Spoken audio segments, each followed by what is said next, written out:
Hey everybody, what's up? Welcome back to the How to Build series where we're going through every single champion in the game, and I'm putting together a quick guide for newer players who just need a little guidance with a particular champ, how to build them, where to use them, how to use them, things like that. So I won't be going into masteries and later game stuff because that gets a little specific based on how you want to use someone, and I just don't have time to go into all the possibilities. So again, this is just to send newer players in the right direction with a particular champ. So let's go ahead and jump into it with Witness. She is a rare support in the Sacred Order.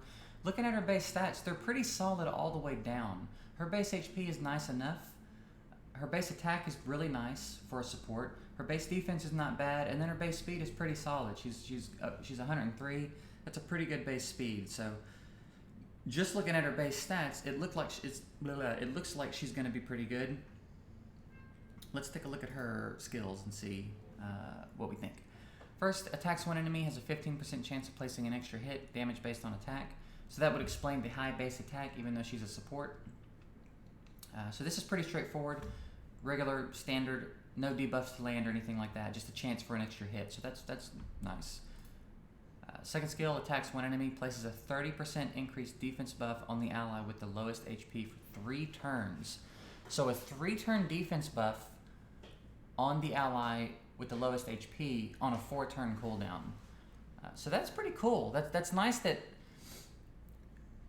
it's still an attack. You're not wasting a turn of damage output on buffing your team or buffing someone on your team. It's a single target, but it's a pretty cool skill. I like the dynamic of it, and it also scales off of attack. So yeah, I think that's pretty neat.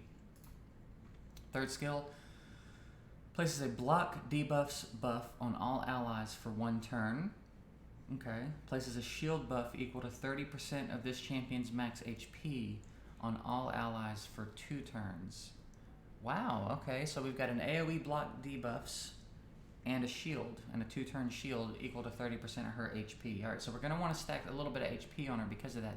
So this is a pretty cool little champ, actually. She's got no debuffs to land, so we don't have to worry about accuracy. And all of her stats are going to be fairly easy to scale. So,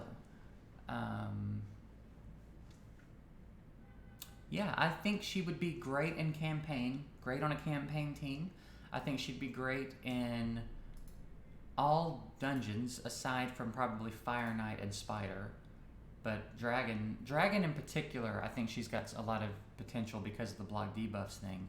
If that gets timed right, that's going to be very helpful. But yeah, so Dragon, maybe even as decent support in Ice Golem if you don't have a lot of other options there, and then in your potion dungeons. But I campaign, I think she's going to be really, really nice. I guess in arena, she could be okay too. If you get her to go first and put a block debuffs on, you'd have to kind of tune your team kind of specifically, which is a little bit later stuff you'll get into later in the game, so we won't talk too much about that. But I'm thinking she's really going to shine in campaign and dragons. Honestly, I think that's really going to be her good spots. So as far as gear, I think we do want to put a speed set on her. We want her turn cycling. I think we want to focus on her HP because we want this shield to be substantial, right? So the more HP she has, the better this skill becomes. The more you can shoot her HP up, the better this skill is. And beyond that, she really only needs speed and HP. She's not really there to be a damage dealer, even though her attacks do scale off of attack. She's not really there to be a damage dealer, you know, so you're not really going to get a ton of damage out of her. I would not assume anyway.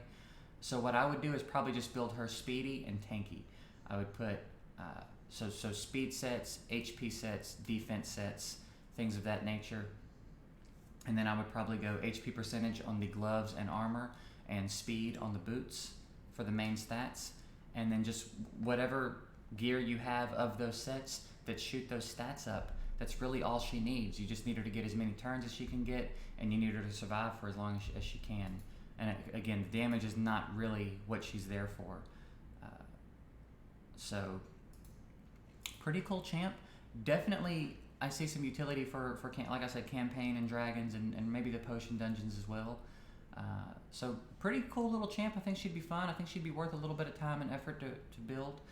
And I think she would contribute to whatever fight you brought her to, honestly. So I guess it's a pretty short video. I guess that's going to wrap it up for Witness. Pretty cool little champ. I may put her to use if I pull her on the free to play account and see what we think about her. But yeah, pretty good little champ. So I hope this was helpful. Hope you enjoyed it. If you have any questions, drop them below. If you have any comments about Witness, feel free to drop them below as well. More information is always better, and I'm always happy to come and answer questions in the comments as I'm able. So yeah, hope you guys have a good one, and I'll see you in the next one.